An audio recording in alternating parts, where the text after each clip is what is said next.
और जो लोग दीक्षा ले रहे हैं वो लोग भी तुलसी अपने साथ लेके आए कर, उनकी माला हम एक बार सिद्ध करके भगवान को धरा के फिर दे देंगे।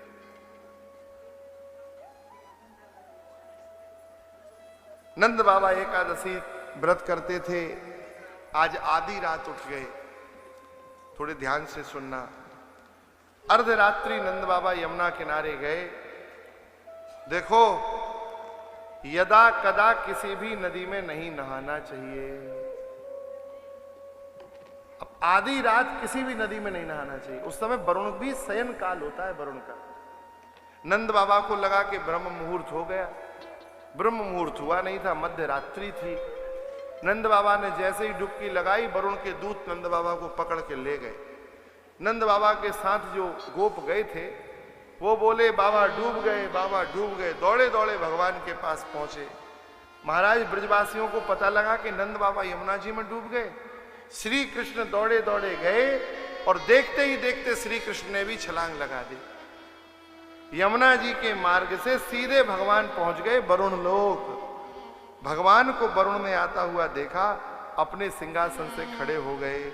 नमोस्तुभ्यं भगवते ब्रह्मणे परमात्मने, न यत्र श्रूयते माया लोक सृष्टिर विकल्पना। चरणों में गिर गए। महाराज क्षमा करो, आपकी जय हो। इस संपूर्ण सृष्टि के संचालक आप हैं।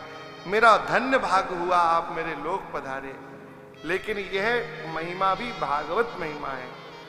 यदि मेरे दूत आपके पिता के चरण नहीं पकड़ते तो आपके चरण यहां मेरे लोक में नहीं पड़ते। दूतों ने आपके पिता के चरणों को पकड़ा तो आपके चरण मेरे लोक में पड़ गए। भगवान बोले, हमारे पिता बंदी हैं, उन्हें मुक्त कर दो। तत्काल महाराज नंद बाबा को सुंदर आभूषण वस्त्रालंकार से सुशोभित कर कर और भगवान के साथ भेज दिया। जैसे ही नंद बाबा आए, अब तो महाराज सारे ब्रजवासी बोले, बाबा तू तो बड़ो बेईमान है, तू अकेलो दिव्य लोक के दर्शन करायो।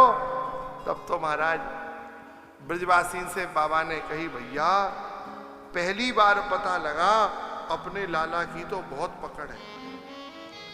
वहां दूसरे लोक में वहां को देवता महाराज खड़ो है गए हो अपने लाला को देख के।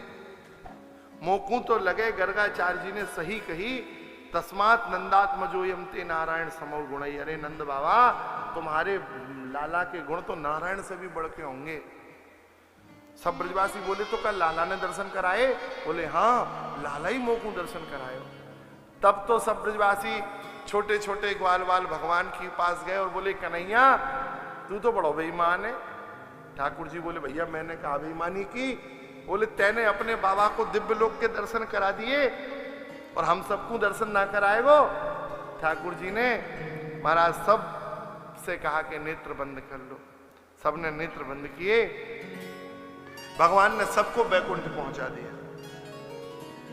चार हाथ वाले पार्षदों को देखा, बोले भैया बड़ो विचित्र लोक है, लेकिन अपनो कन्हैया ना दिख रहा। तो एक ने कहा, वो सर्प के ऊपर सो रहा है। सब जाने लगे। तब तक पार्षदों ने फटकार दिया, वहां कोई नहीं जा सकता है, ये बैकुंठ है, भगवान का दिव्य लोक है, यहां भगवान की स्तुति होती, चुप रहो यार।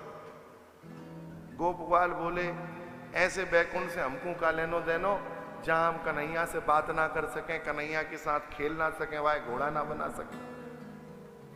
खेलन में को काको गोसैया, खेलने में कौन किसका स्वामी सेवक है। खेल तो खेल होता है। महाराज गोप ग्वालों ने कहा कि इससे अच्छा तो हमारा श्रीधाम वृंदावन है। कम से कम उस वृंदावन में हम ठाकुर जी के साथ लीला तो करते हैं। अद्भुत है वृंदावन।